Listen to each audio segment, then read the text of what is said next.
His main claim to fame, I think, is that he's director of the online Newton project, which is what he's going to be talking about today. He's also editor of the journal History of Science.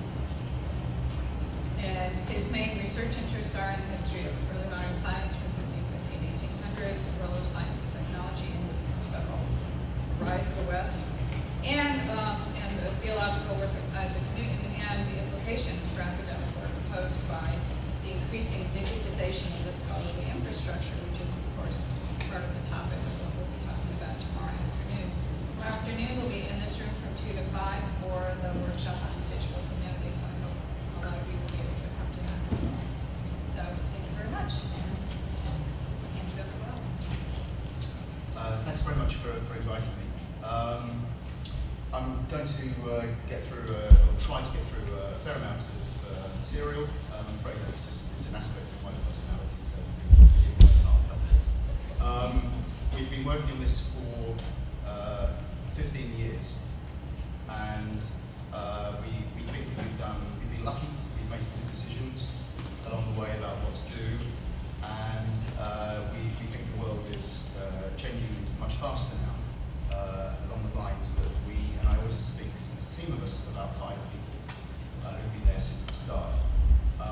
We think the world is changing in our direction, and you can argue that these are the results of inevitable historical forces, which I think they are, economic changes and so on and so forth, but they're also partly by calculation and design. So I want to try and talk about very briefly how we got into this, what we thought we were doing when we started, and future directions. We're always thinking about future directions because we have to bid for money, because otherwise nothing gets done. People don't do this for free. If you look at imagine the size of this project. It's the largest project of its kind in the world. So it's a detailed transcription of all of Newton's writings, private, unpublished writings and public writings, which is about 9 million words. We record every dot on the page, every addition, deletion, and we have, as I think I'll point out, we have 3 million unique visitors. These are not hits, these are unique visitors to the site every year. That should go up quite dramatically soon, I think. And we actually have 5.2 million words, and by the end of this year it should be about 8 million, because we have stuff in a virtual holding pattern that's ready to land. Make everybody really happy. This is Newton. I can't tell, he looks a bit squashed online, but that's not a bad representation for you. This is the famous Godfrey Kneller portrait of 1689, while he was an MP for the University of Cambridge in London, first of all in the convention as a result of the Glorious Revolution, and then to the horror of radical Whigs, the convention turned itself into an ordinary parliament, so he became an ordinary MP. He lasted for about a year. Newton's papers. He died on the 20th of March, 1727, and we have a good detailed account of what was left when he died, and we know what the chain of custody is from almost the point of his death up to the current day. So we actually know that what we now have is, with the exception of about 50 leaves, it's exactly what he left when he died.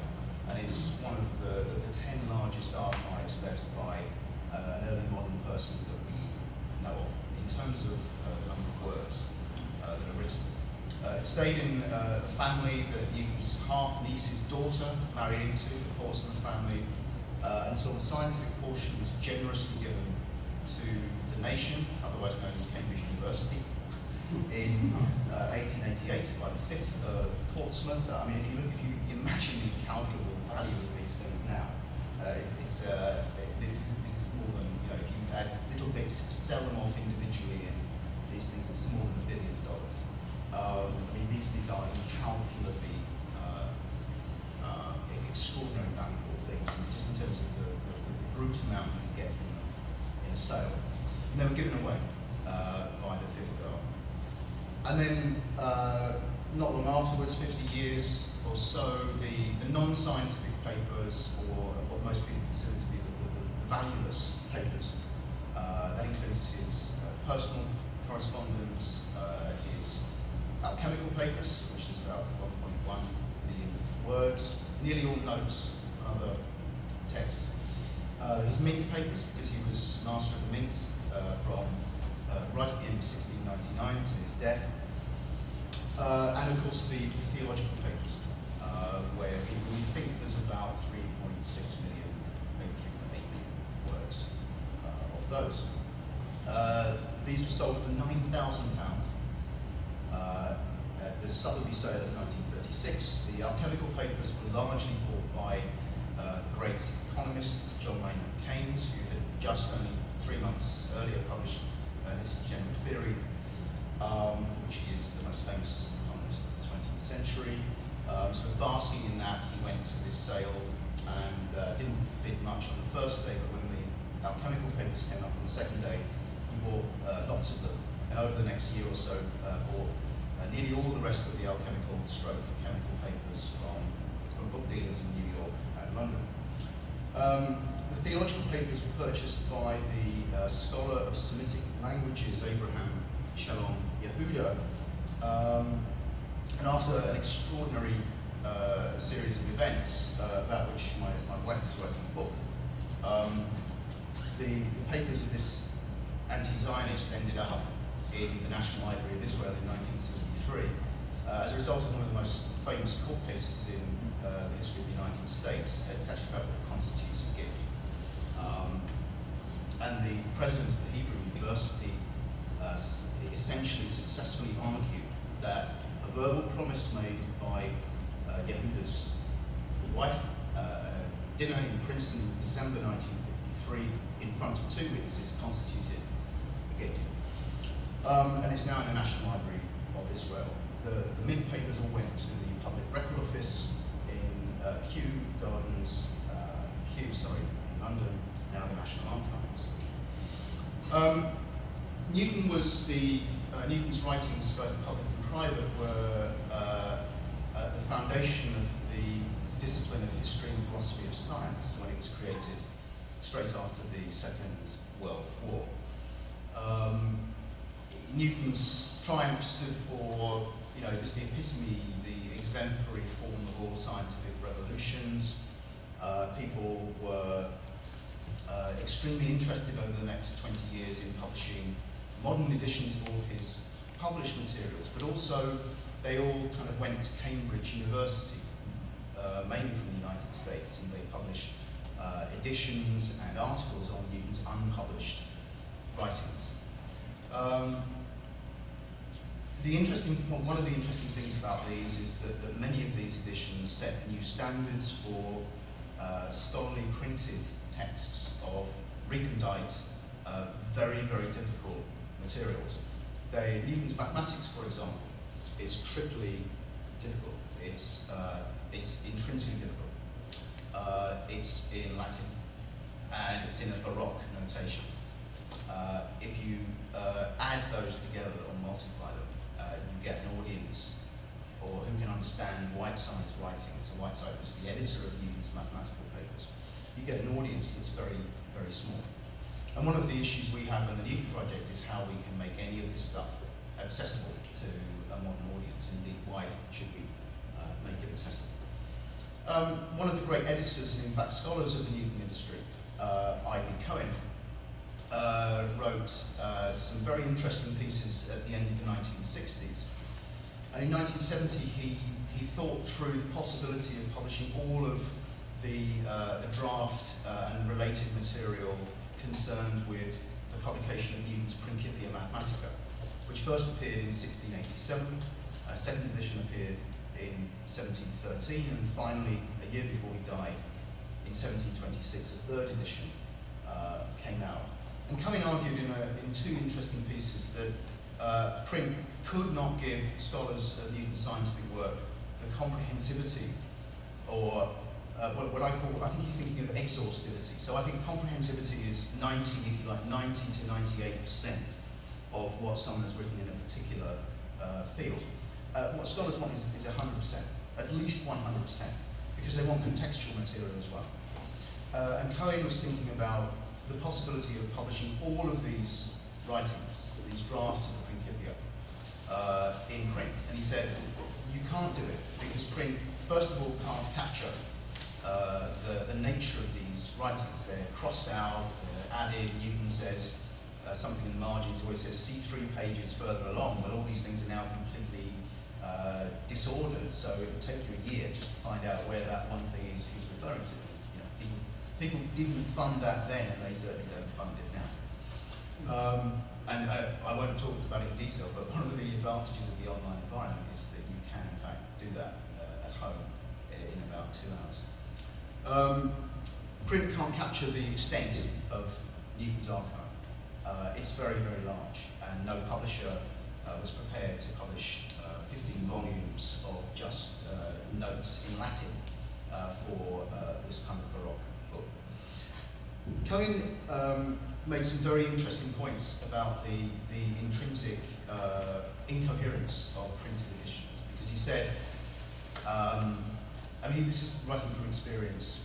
He said that if you do a printed edition, and he was thinking about the great Galileo edition, the great Christian Huygens edition, which had only been finished in 1952, and the ongoing Leibniz edition, which is now over 100 years old and still going.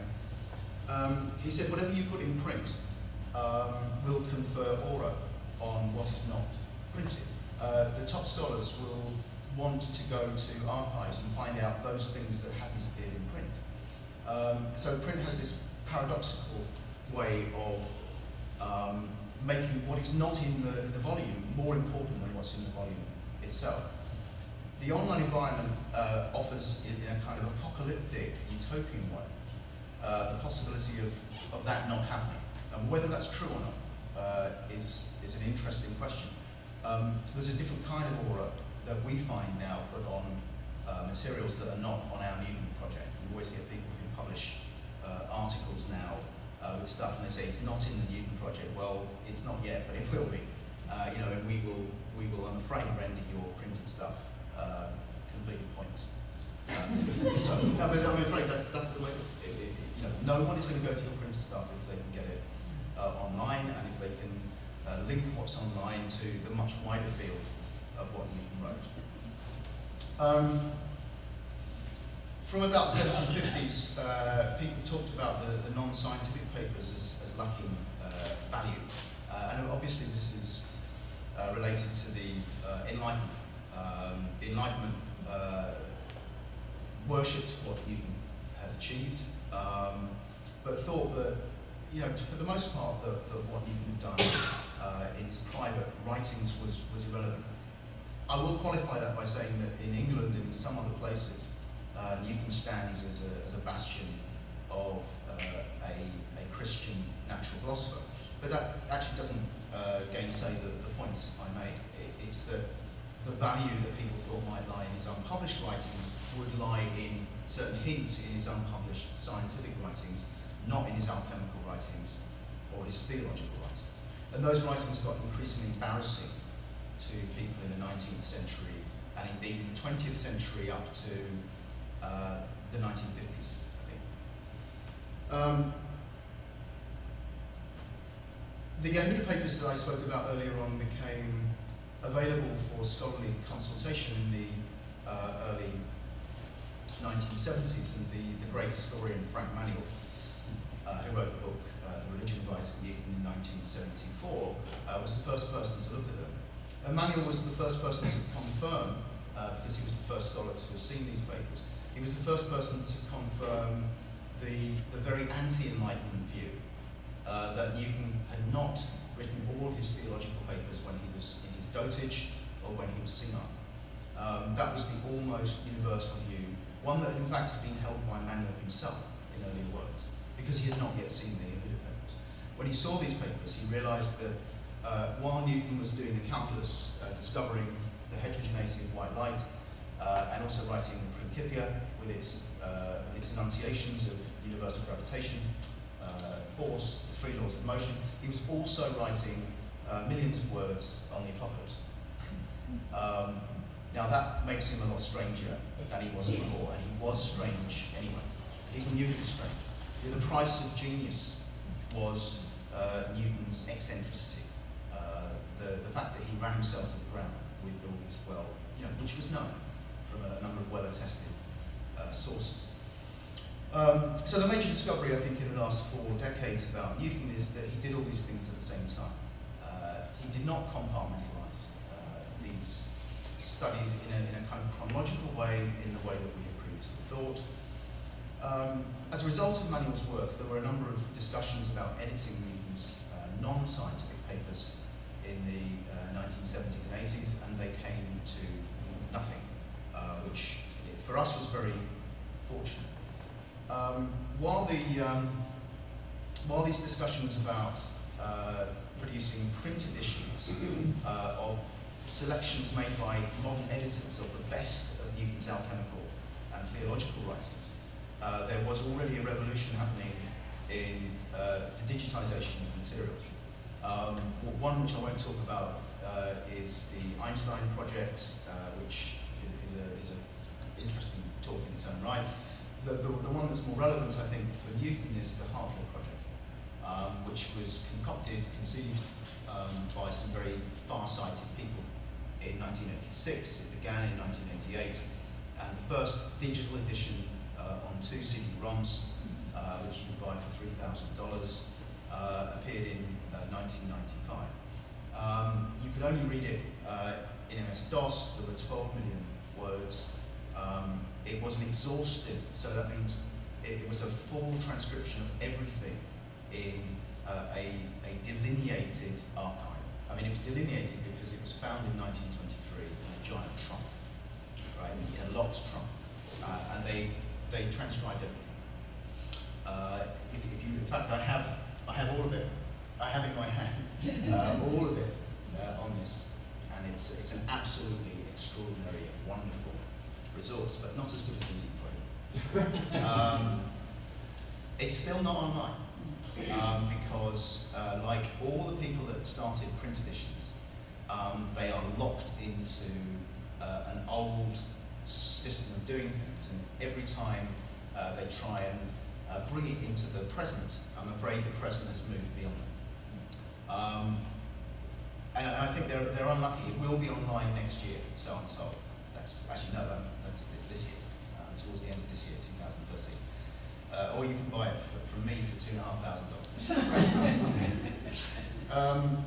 So, in 1998, the world had changed. The world had moved on from a decade earlier, and I was at Imperial College then. I got together with 2 or 3 other people, and we thought it would be a very interesting idea to put Newton's writings online. I mean, obviously, it requires the existence of the World Wide Web to think that, and most of the things that are now normal about these kinds of projects were unthinkable then. I think particularly of social media, but we thought that rather than stick them on CD-ROMs, we would put them online and make them freely available.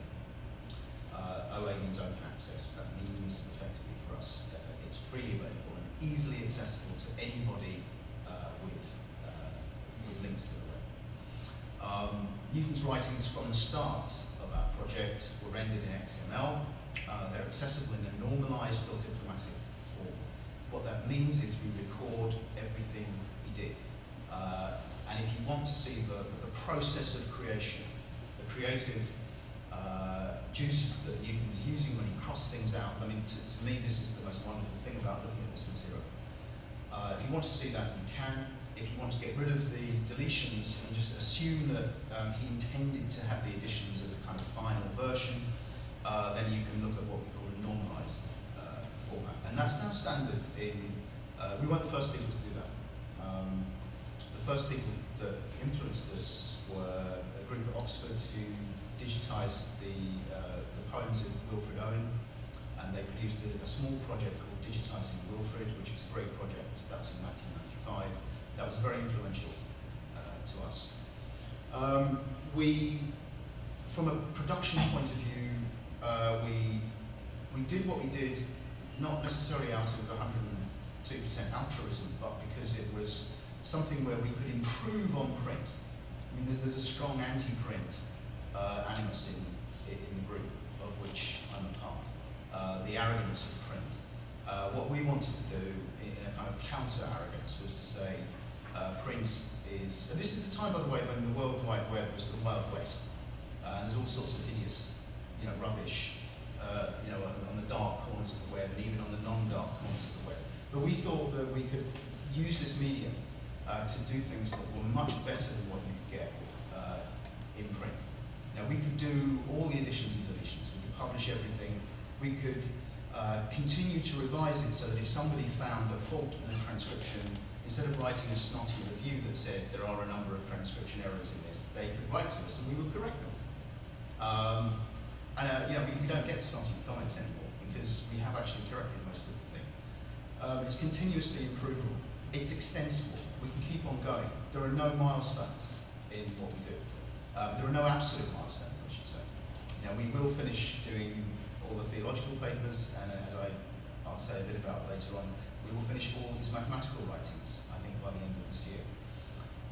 But it will be extensive. We want images of every book that Newton owned and read. We want to know how Newton's work was taken up by other people later on, so that he becomes part of a four-dimensional sort of aggregated history. And Newton himself, his agency, I think, will be thrown into relief by placing him in all this giant multiplicity of contexts. So that was what we were thinking in 1999-2000 when the web, everybody was interested in the NASDAQ. If you were there, you remember it. There's probably a few people who weren't there, but there was NASDAQ madness, and we capitalised on it. People thought it was a great idea to do what we were doing, but it was very high risk and ambitious. This is the front of our site at the moment. We've changed it about 5 times. The thing on the front gives you a ready indication of how many words are on the site. They're not all by Newton. I mean, we actually have the first ever online transcription of John Milton's De Doctrina Christiana, which is 520,000 words. And we're interested in that because Milton shares similar theological views to Newton. He's a heretic, he's an anti-Trinitarian. He differs in some ways, but in general he's quite similar to Newton. And you can go, if you haven't seen it, you can take a tour, which will expand very quickly. At the bottom of the page, there's the most recent things we've added. So we've added all of Newton's mathematical writings between, all his mathematical letters before 1700. We did that last week. And then there's a whole series of things that you can read about. The texts are available through electronic texts. We may make that bigger in the next few months, so that it's obvious that the key point of this site is just to bask while in the writings. As a research tool, it looks something like this. So this is from about, I think it's about 1679 or 1680. It's before he wrote the Principia. This is the first draft of a massive treatise of about 120,000 words to interpret the images in Revelation and to give them some kind of historical application. So Newton basically thinks everything was okay in the 1st century after Christ. Things got a bit bad in the 2nd and 3rd centuries. The mystery of iniquity happened. So there's heresies. The devil literally, Newton personifies the devil. He believes the devil is a real person. The devil comes down to earth gradually over about 30 years, from the death of Constantine in 337 to the advent of Julian the Apostate in 361. And then all hell breaks loose because Christianity becomes a perverted version of Roman Catholicism, with its key tenet that Newton and Milton hate most of all, which is Trinitarianism. And he writes one draft of 120,000, and then being Newton, he writes a second draft. Again, we know it's from the early 1680s, the second draft, of about 100,000 words. And this is what he's doing during his sort of famous hermitage in the decade before the Principia. So you know, it's reasonably well known in the history of science that Newton is this obscure professor.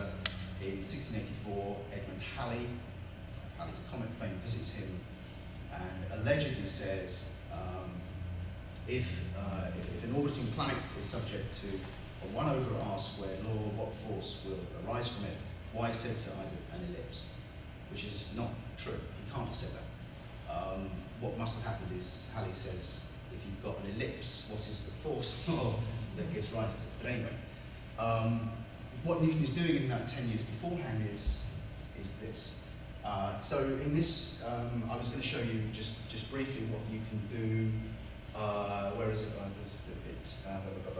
So in this bit, it says there's a little bit. This is how we work as editors. R in this book. That bit means it's added above the line. If you put your mouse over that, it will immediately show up as something that's added above the line. And hopefully the next image will be the actual image of that, where you can see R in this book is added above the line. That's the first draft, and actually I do want to point out that he wants to, although it's before the Principia, he calls it Prop 1, and it's structured in a sense like a mathematical text. And there are definitions and there are proofs and so on and so forth, and he refers back to these initial definitions and proofs and propositions, so it's propositional. The next draft, which is 3 or 4 years later, you can see that this is now another draft, because R in this book is now in the main line. He has actually added of the apocalypse, but because we assume, as everyone else does, that since the added R in this book is now into the line, that is a later draft. I mean, we have 100% evidence that is the way in which he constructs his writings. It goes in that direction. That is the second draft, which is now position 1. It's not proposition 1, it's position 1. And what it says is that the 7 seals, if you want to know, the 7 seals in the book of Revelation are in fact references to consecutive periods of time. This is his basic definition. The first definition, equivalent to the kind of definitions of time and space in the Principia, the first definitions are these very basic accounts of how it is he's going to proceed, about what basic accounts, definitions of words and terms are that underlie his interpretation of prophecy. What does he do? There's a lot you can learn from looking at the images. I wanted to say that we are in the process, this is not easy, but we're in the process of getting the images from the National Library of Israel. There's all sorts of intellectual property issues and technical issues, but the National Library of Israel images are all online in a format that's very difficult to get hold of. But this is a wonderful example of, I don't think I have time to explain it in detail, but it's a wonderful example of Newton at work.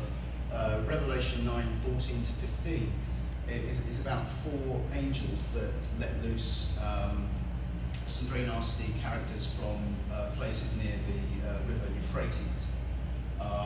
And for Newton, this is the rise of the like all interpreters in this period, it's the rise of the Turkish Empire. So Newton thinks that these 4 angels are part of a square, tetrad. So what you see here is actually quite wonderful. He's got 4 corners here. There's one here, and one here. And he wants something to be there, but he can't get it there. So this map is actually evidence of how he's skewing sort of space and time to make it fit the data, to make the data fit into his interpretation of Revelation. It's wonderful fun if you've got time to look at all this stuff, but it does do your head in.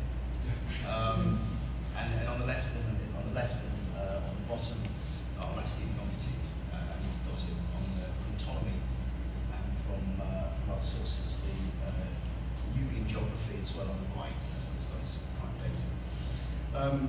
We did a project with Cambridge University Library, so they have all the, as I said earlier on, they have all the images of his scientific documents and mathematical documents, and they put these online, and we are supplying the transcriptions. But we organise the whole thing, but they get the credit because they've got the pretty images. But we have actually done the transcriptions. This is a very for me, an absolutely crucial part of Newton's undergraduate career, where he decides that he can enhance his imagination in such a way that he can control the thoughts and breathing of other people in the room. So, yeah. Yes? Here, a man by heightened, I don't know if you can see this, a man by heightened fancy and imagination may bind another to what he thinks, as in the story of the Oxford scholar in Glanville's Vanity of Dogmatising, 1661. And the original man by heightened his fancies, so his imagination. So if you tune it up sufficiently, you can engage in telekinesis and telepathy. You can move objects, you can know what other people think, you can dominate other people. That's what Glanville's gypsy scholar story is about, as an Oxford scholar who becomes impoverished and goes and lives with gypsies and learns the tricks. And Newton thinks he can reverse engineer what those tricks are by doing some very crazy experiments by looking at the sun. So all this stuff is Newton he's looking at the sun. Yes. And he's in bed. There's all these wonderful descriptions which you must read. It's very easy to find this. Just Google Cuddle, C-U-D-L, Newton. And this is his Trinity undergraduate notebook. And he's trying to make his imaginative faculty ultra-sensitive so that he can control other people's minds. Yes. Founder of reason. This is his earliest, if you want to be slightly Whiggish, this is his earliest scientific project. So, the data sets. We have our, well, in the jargon in Britain, it's called our core business, which is transcription. And in this, as I may have time to say, we follow scientists who now are interested in the data. Well-structured, minimally well-structured data. We know that people want the data. They don't necessarily want commentaries and introductions. They want this vast data set to search through. Okay. It's about searching, it's partly about browsing, but it's about searching. So our core business is the production of data, of well-structured data. But as we've been doing this, we got things right to some extent early on, but as we've been doing it, the world has changed. There's been an exponential increase in the infrastructural capacities of universities, of personal computers, the download speeds, and we are now integrating images and films into our work. So, the introduction of these images, TIFF images, into any kind of project, as you will be aware, dramatically increases the amount of data involved. And the other thing we found from a project we did called Enlightening Science, which was funded by GISC, which is a British, it's the Joint Information Systems Committee. It's a digital infrastructural body.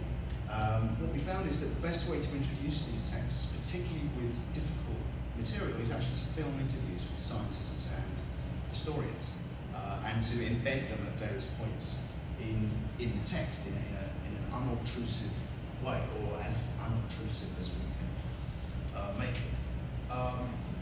We're gratified, of course, that there's an increased acceptance within the scientific community of different forms of open access publication. I mean, in Britain, there are really big changes taking place in the last 2 or 3 months that have been mandated partly by the European Union, partly by big funders like the Wellcome Trust. There's been a development of new analytic tools. One of the things I'll mention is with the advent of large data sets, you need new sets of tools to deal with, to interrogate, to explore the vast range of data that is at your disposal. We also think that Wikipedia and Facebook are the proper templates for thinking about how to break through, smash through the ivory tower, the walls that wall us off from the outside world. And we're very big into crowdsourcing, partly, I mean, in very small parts, because you won't get funded unless you take into account the needs and interests and capabilities of people outside category. And I think that's a very, very good thing. Text, what happens to text in this online world? I think text, this is very interesting. I mean, it speaks to the future of humanities, which has always been a textocentric activity. But quite clearly the advent of maps, music, films, artworks, and other forms of human endeavour, which are formally on a par. I mean, when I say formally, they are, when they're digitised, there are links to these things. One is not prioritised, privileged above the other. They are there, they're all part of some big system. It changes the way we think. A text can't remain as a standalone text. I think it is impossible just to stick up. It's an obligation of duty. It's many things. You can't just stick up text. You can't do that. You need to present links to filmed interviews. You need to do a whole series of things. There need to be commentaries that are filmed, and other forms of ways of engaging with audiences that are not textual. And text cannot stand alone on its own. We have funding to visualize Newton's mathematical diagrams. Newton thinks of mathematics as a point carving out a line through space. That's what an equation is. It literally carves out a line through a virtual space in time, in mathematical time. So we can, for school children, we now have funding to bring those things to life. And this is how Newton mentally thought, what's called mathematical kinematics. This is how Newton thought of graphs, of equations. We can do what are unfortunately called scent trails. So we can create a three-dimensional version of our entire site, and we can show you where other people have been through the site. This is like a kind of Amazon thing where they tell you certain people who bought this. Well, we can show you the people who got to this point in the site, then went and did this, and you may decide that you want to do the same as well, because they leave trails. You don't have to, I mean, there are privacy issues, but if you want to, you can show people where you've been, and you can leave a little flag that says, I thought this was really interesting, and people will flock to it and find out it's not that interesting. Reading is no longer the dominant mode of engagement, but mapping, voyaging, exploring, investigating. These are all terms that we use when we apply to funding councils for fun. Some of you have heard of the Stanford Literary Lab, based on Franco Moretti's identification and analysis of genres and plot structures. I've had a lot to do with this over the last 6 months. Distant reading allegedly replaces and makes redundant the kind of close reading of texts that we have on our Newton project that we make available. And that was constitutive to some extent of an older style of humanities. I mean, Moretti, who's now at Stanford, makes very large claims that are apocalyptic and zero-sum. By that I mean, there's no room for what Moretti does and what anyone else does. His stuff replaces what's gone before and offers a new world of distant reading.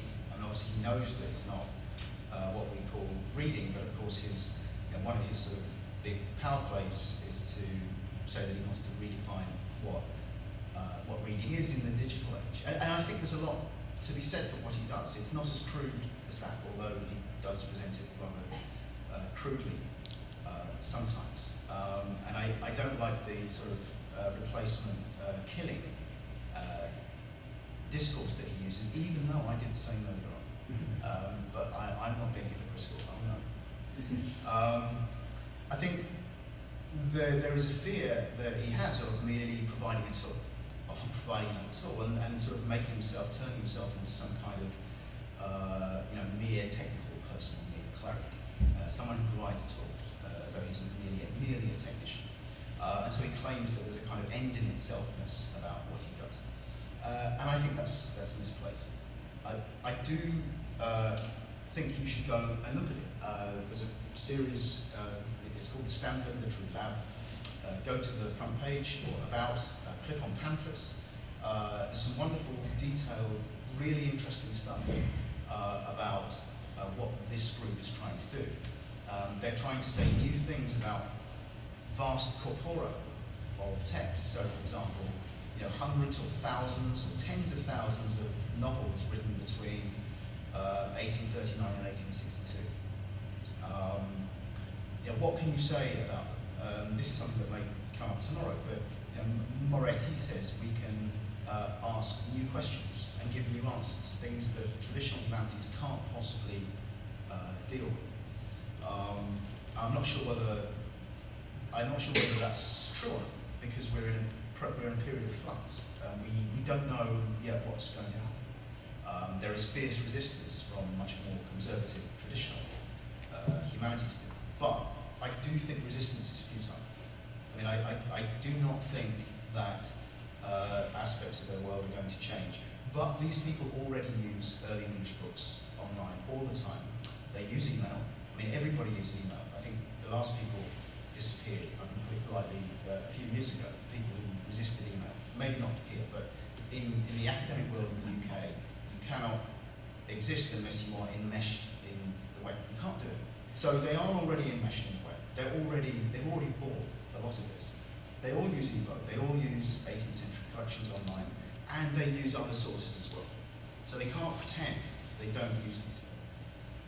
And sure, they use them as means and not as ends. But they use it, as one hopes they would do, I think, in conjunction with older ways of doing things. Some of the things that Moretti does, what's come out here? It says the relative frequency of the word country and other rural words across decades of the 19th century. And this is a bit unfair because this is the relative frequency of various words. They produce lots of graphs like this because the Moretti project is scientific. It's as if they're providing sort of objective data by mimicking the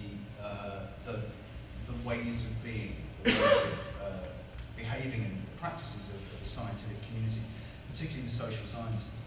And it's quite clear that Moretti lusts after some of the kudos that he thinks, wrongly, I think, the social scientists have in relation to humanities. Here's another one.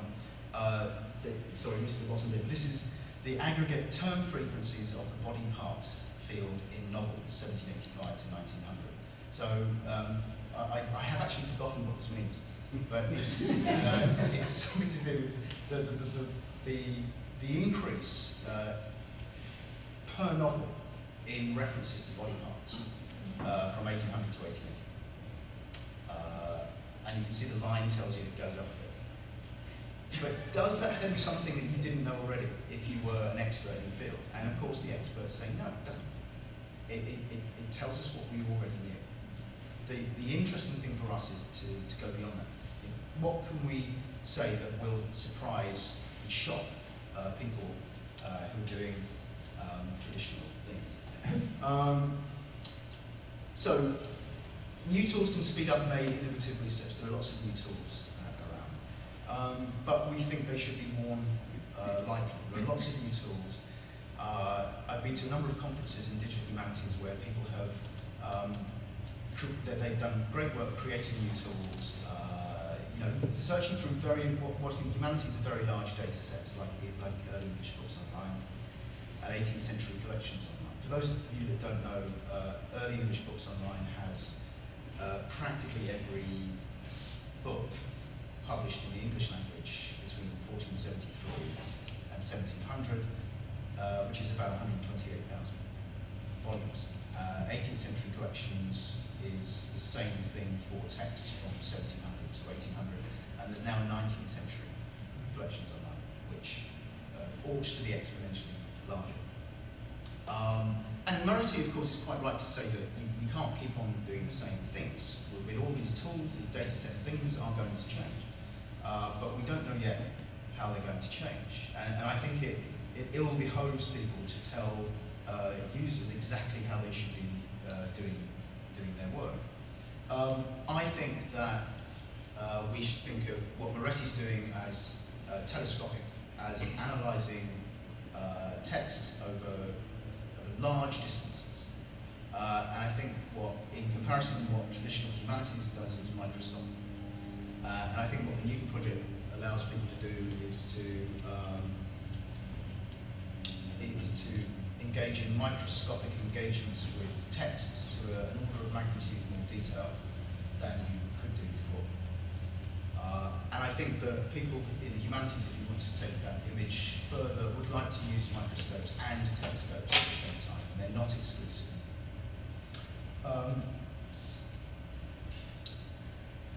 One of the inevitable outcomes of the work that we've done is that it's collaborative. We can't leverage, to use the term. We say leverage, but I now say leverage. It is to produce materials of a sort that we think academics in the early 21st century want. We have to work with a whole host of other people. We can't do this without, at the moment, we can't do any of it without cooperation with people in Indiana, the chemistry project directed by Bill Newman, the Cambridge University Digital Library Project, the Newton Project Canada, which is doing a very large amount of very high quality transcriptions. In Enlightening Science, we worked with, we had I think a very interesting idea. We were asked how we would think about making these difficult materials accessible to a modern audience, and then we thought, well, they did that in the 18th century. They thought exactly the same thing. You know, how do you make these materials accessible to a broader, series of people from polite culture? And so we filmed various people in wigs and 18th century gear reading texts and giving lectures on Newtonian physics until we ran out of money for the wigs, which were £150 a day to hire. Yes, because the BBC sold them all off about 5 or 6 years ago. And it was a good idea. So there's loads and loads of texts from the 18th century, which are popularizations of Newtonian physics. They're the ones that everybody who works in the area knows. Voltaire, Algarotti, Tom Telescope, a lot different. Tom Telescope's a little sort of hideous 9-year-old boy who tells all his friends about Newtonianism and occasionally does get bashed around a bit with scientific instruments. The National Library of Israel, we're trying to develop a partnership with them. So they are going to present our transcriptions side by side, and we are going to take their images and embed them into what we do. We have already got a very large number of translations. They're not up yet, but we have translations of all of Newton's major Latin theological writings, and there's about 850,000 words. And we're not sure whether to wow outsiders, whether to count those as extra Newton words, or whether to be somewhat more honest and say, no, they're not extra Newton words. We want to get to 10 million, basically. 10 million words. We have translations into Chinese of what I consider to be the 20 most important Newton theological texts, and there's a hell of a lot of words. So that, and we want to know whether the Chinese are going to do a denial of service on our side if they think that Newton's religion threatens their integrity. So we've got lots of plans of what to do. But what we're really interested in is the recognition that academics alone can't do this. We need very large items of data. And for the last few years, we've been reaching out to people, lots of different groups of people who are retired, general audiences, the general public, school children in particular group that we've aimed at. We've tried to get a lot of Newtonian physics into the core curriculum, and lots and lots of teachers have brought up to the idea that they can link to our site and look at how Newton actually made these discoveries. So this is about the process of discovery. It's inspirational to both scientists and humanities students. I've used that in a big so many times it just comes out. It's the term inspirational, and I do believe it is. If you can actually see the creative process of one of the undoubtedly great minds of civilized culture, then I think that's extremely exciting. The old view we had was that you know, the general public and others were going to be users, consumers of our stuff, but we now see, of course, that they should be producers as well. They can produce and check transcriptions. I mean, whether we're talking about 50 or 100 people here or 10,000 is an interesting issue. Clearly it depends on a number of things. And there are a number of crowdsourcing projects that have reached a critical mass of general public interest so that these people can moderate themselves. It's absolutely crucial that academics don't have to keep moderating, that is checking the quality of what non-academics are doing, but you've got trusted, so it's about trust, you've got trusted, accredited non-academics who can check the quality of transcription of people on the outside. So I wanted to just finish by talking about two very big bits that we have in. One is called textual genomics. We're trying to work with a number of different teams. This, if you like, exemplifies the idea that the Newton project itself can't stand alone. We want to embed all of Newton's writings in all of the EBO texts. We want to be able to show how, for any given paragraph that Newton writes, you can find automatically if he's taken text from any of the texts that are in EBO.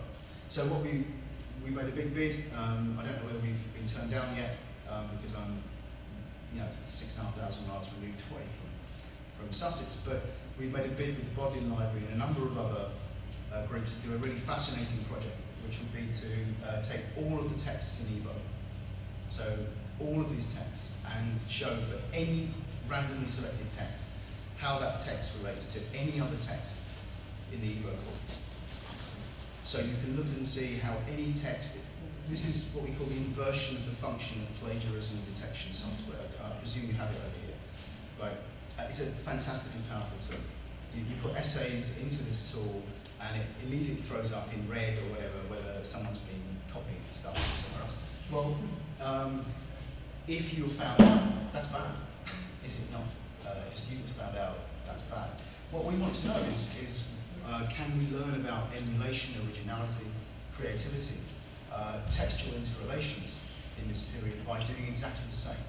And we want to link the Newton project to this proposal. And they're already doing it with all German texts from 1500 to 1900. They're already doing it. And French will follow soon. The second thing is mapping Newton. The other thing we want to do is to create an app that will allow people to either really or virtually go on a tour of all the haunts of Newton's life. And there are three basic haunts. There's Grantham and Woolsthorpe in Lincolnshire, there's Cambridge University, and there is London. And we can provide, with the help of mapping tools and other visualization tools, we can create a kind of mega museological experience for people with smartphones. And they can get, wherever they go, they can get high quality information. If they can do it from Australia or Japan, or they can actually go there themselves, and they can tour where Newton was. And we will connect this tour to a tour through our site. So if you, hopefully there'll be voice recognition software, which would be really fantastic and go way beyond Star Trek, where you can actually speak to people and say, can you tell me what Newton was doing in 1665 when he saw the actual fall? We have text from 1665. We have text that we know he wrote when he escaped from Lincolnshire. So from Cambridge to go to Lincolnshire is a right. So these are things that we are doing. We're excited by it. We consider it part of scholarship, but it's the direction that things are moving. It requires new academic roles. So I spend a lot of my time fundraising and treating people as means and not ends. There's lots of science-related project management roles that people I work with are now engaging. You have to be an expert in IP, intellectual property, copyright, fundraising, grant writing, and personnel management. And I do think, coming up from the other side, as it were, the advent of MOOCs and integrating MOOCs in a massive open online courses with virtual learning environments and virtual learning research environments is a really big thing for us. I mean, it's inevitably going to change the way in which we incorporate our visual materials into our teaching practices. I did want to finish by going back to Sir Isaac. Newton's life and work can be placed in this vast web of textual and other evidence. Is this information overload? We went from 20 years ago having nothing, almost, to now having almost everything. What do we do with that? I think we can do some really wonderful, magnificent things. I think we can bring Newton to life in a way. We can show his mental structures, we can show his working practices in a way that we can't do for any other individual before about 1800. We can look at the projects, what I call projects. That this is the way he works. He does projects and then he gives up because he's tired, because he's been working on it for a year and a half. And they become ragged at the end. Even his published writings are like that. That's why there are 3 editions of the Principia. That's why there are 3 editions of Optics. It's because he was never finished for. He went off into something else. We can show how concepts are reused in other fields. So, and we can show how things are different. You know, the prophecy stuff he does is, in some ways, like his mathematical stuff, and in other ways, it's completely different. That degree of sophistication is what we want from scholarship, and not just comments to the line, Newton believed that science and religion were the same thing, which scholars routinely said until about 20 years ago. Newton had a single mind, and this undergirded everything he did, his alchemy, his mathematics. And there's no evidence for that at all. There's no evidence for that at all. We might get the evidence with what we're doing, but there's no evidence for it. We can discover Newton in a way that is extraordinary. I think that we can get very close to the way this man really was in his private writings. Nearly all of this stuff was not, he didn't want it published. So we're excavating the mental world of a very private, peculiar man. But we also need, so there's discovery there, but we also need to be constructivist. I think we also need to say, look, these phenomenal tools that we've got are things that relate to our time. And the Newton we produce is a creature of the 21st century as much as he is a creature of the 17th century and early 18th century. Thank you very much.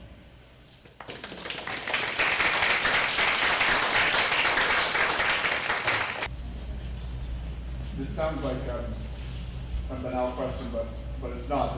But it is initially, which is, what do you think Newton would have made of all of this? But I asked specifically because I recently reviewed a book in which one of the arguments being made was that one of the reasons Newton rewrote the Principia was, in fact, to make it more difficult, because he was concerned about misuses of his work by the general public, and he, in fact, the argument at least went by this young scholar that he wanted to make it less accessible in subsequent editions.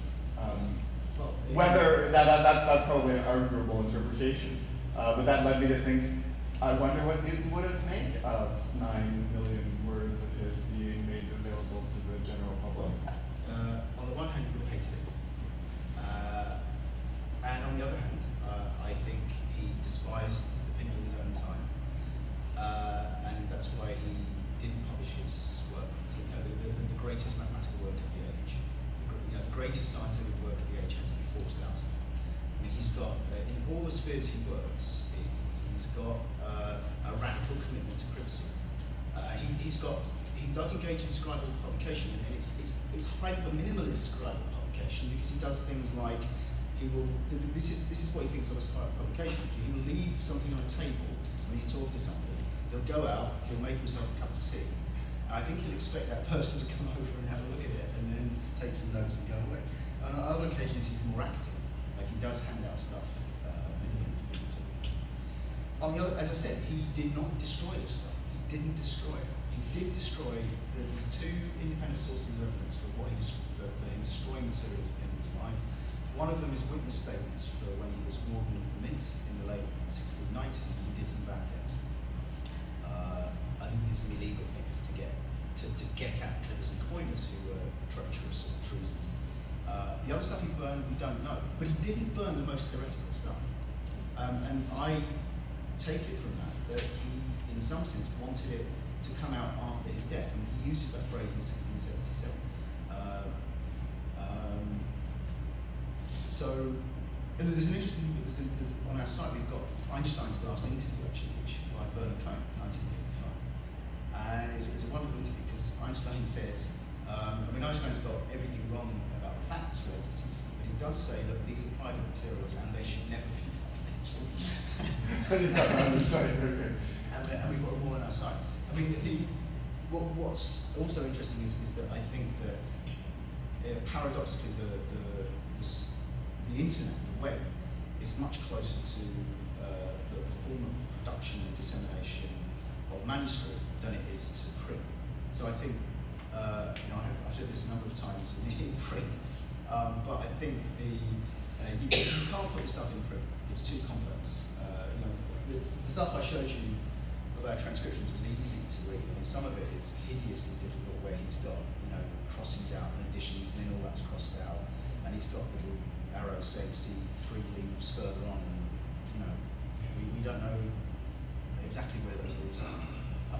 So they're very overused, dirty manuscripts, but we can represent that. You can't represent that in print. So in that sense, I think this is peculiarly suited towards the manuscript culture. And the Emily Dickinson people think the same. They think about that in more detail than we have. Because obviously there's much more material related to Emily Dickinson's audience relation strategies than we do. Thanks for the great talk, Rob. I had a question about the users of the site. What percentage of them would you classify as academic versus non-academic? And then for the latter group, what do they do with the site?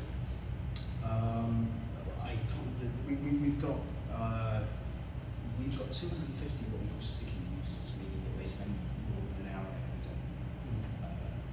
And we have got, I haven't got the exact data. We've got data where they come from in the world, and so on. But we've got about 250 people, and we have a new project email, which we used to invite people to email us, but now we don't because we just get 10 emails every day. And I have to say, unless people are offering us cash, I don't have time to, I don't have time to respond. Although sometimes I do to school children or whatever. But we have got that degree of commitment. I'd like to get more commitment. I was saying to Bob earlier on, a degree of commitment like they've got on the old weather site.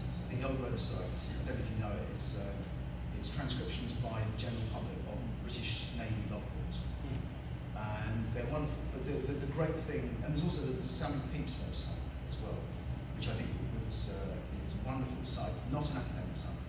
But basically you've got all these people who are deeply engaged in the life of Samuel Pepys. They had this great idea of publishing the 1892 edition, I think, of Pepys, and putting it up on a day-by-day basis. And people just got really interested in Pepys. And these people were so interested, they were coming up with new facts that no one academic or group of academics could possibly come up with, relations between different parts of his life. The old weather thing is created this massive social grouping of people who are obsessed with not just the old weather, but the stuff in the documents is it's not just about the weather or latitude, longitude and so on, but there's all sorts of other comics that are added in by these people on the site, and it's a great social document. But there is this community of people who uses it, and they've got married, they know each other. I was saying before, there's a wonderful one of a woman who's blogging saying, I'm just about to give birth, but I must finish this transcription. So I'm interested in that degree of commitment, so active commitment. And I had a piece about how it's, I envisage for us in the next 10 years something like a joint ownership between a group of academics and a group of non-academics, because we are talking about sustainability of these resources. And frankly, when we used to talk about sustainability of resources, there's been a wonderful evolution, from magnetic tape to what we call distributions, which you say at the end of every month we send a copy of the entire site to about 7 people around the world. But that's just the core transcriptions. I mean, we will want at some point to save, the social communal part of the site as well when it kicks in. Now, how do we do that? We don't particularly know. And there's always a question of funding. Who is going to manage that? Because there is a danger of it being lost.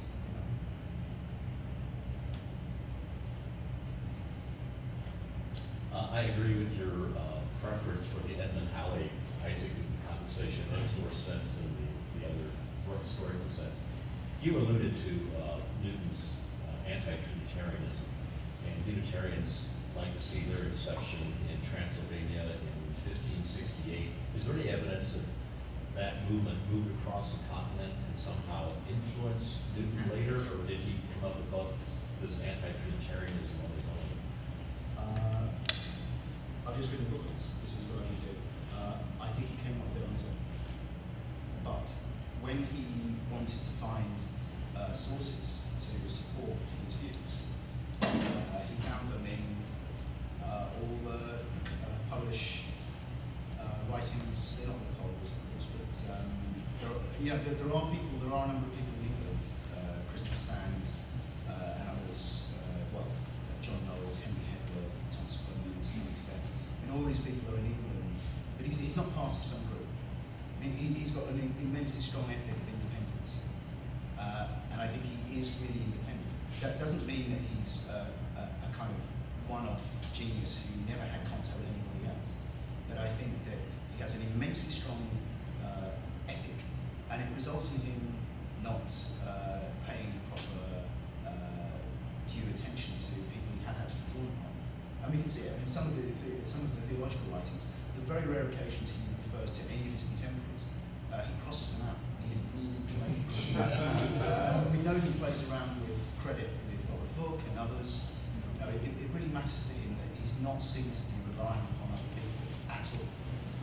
And there's a nice article by Moti Fundel where, in 1713, as a result of the priority dispute over mathematics, Newton is put on the spot because he wants to say that Leibniz is second in terms of inverse tangents. But in order to do this, he has to now bring Isaac Barrow, the first later professor, into the light and say he himself, Newton, was quite reliant on Barrow's work. And he had to do that in order to downgrade Leibniz. So, and he never mentioned Barrow before, ever. But that's just the way he is. I mean, we shouldn't apply modern standards of plagiarism or anything like that, but that's just the way he is. I don't know if that answers your question. Didn't he say once that he stood on the shoulders of giants? Yes. Well, I mean, that's a classic case because he's just written a letter to Robert Hooke. Sorry, I could go on. This is one of the, he sends a long paper to the Royal Society in 1675, at the start of December. It's read out, Robert Hooke's in the audience, and Hooke gets so upset with what he hears that he starts a new club. That's in the middle of December, he starts a new club to vie with the Royal Society. And at this club, the topic of discourse is how Newton has stolen everything from Hooke's micrographia. So people get hold of Hooke, and he starts another new club on New Year's Day 1676, and it's got Christopher Wren and all of Hooke's cronies. And you can see it in Hooke's diary. Well, so Newton hears about this, and Newton is not one to be silent. So he says, Hooke did nothing. And what he did do, he got wrong. And everything I do destroy the grounds upon which Hooke worked. So anyway, towards the end of January, Hooke hears that Newton is incandescent because basically the letter that Newton wrote has been read out in the Royal Society. So Hooke says, which is not entirely true, Hooke says, I fear you have been misrepresented. I have been misrepresented to you in some sense. So then Newton writes this letter at the start of February 1676 saying, you did do some good stuff. It's true. And we should have a private conversation about it. And he said, if I have seen further, it's because I'm standing on the shoulders of giants. But as I always say, he is saying he's seen further. He is saying he's seen further. Maybe one more question? I was wondering,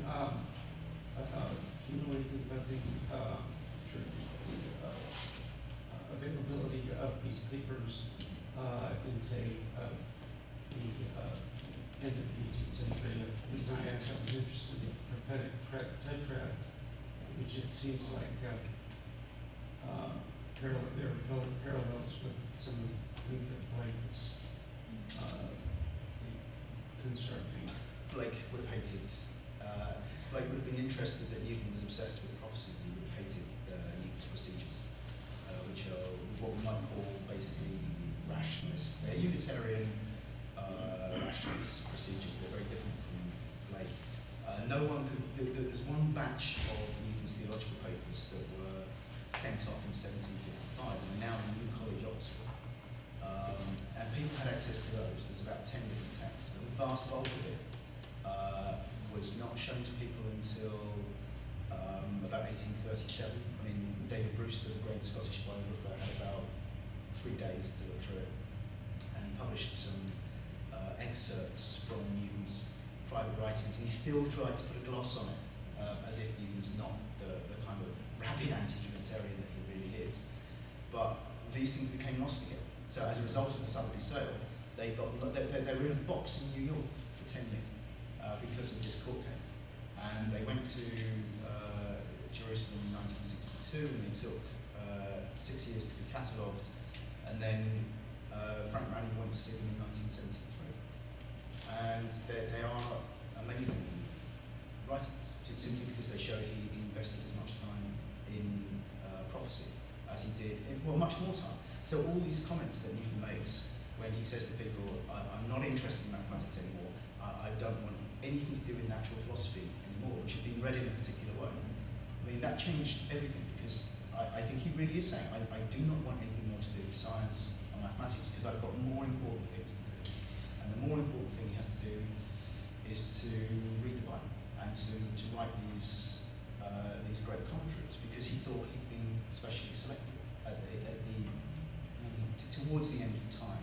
You know, he's a radical Protestant, so he thinks that he lives in the latter times. There's not long to go.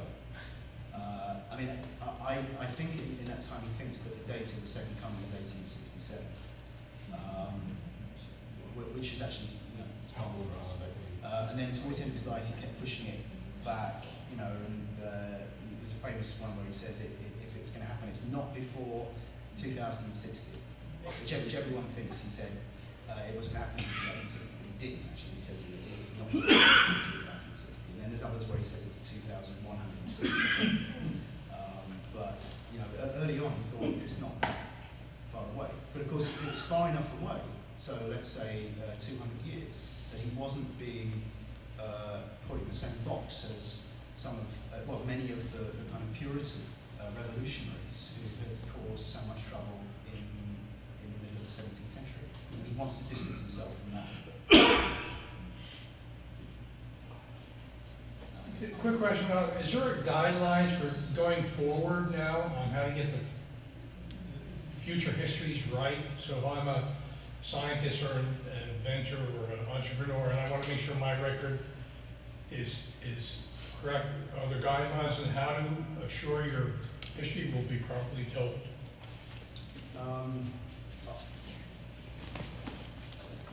Can you rephrase that? I mean, are you saying how do we prove to other people that what we're doing is? Well, how do you protect the materials you want protected? How do you want to get rid of materials that are spacious or you don't want? I mean, presidents build their libraries, and I'm sure they put their story in the way they want it.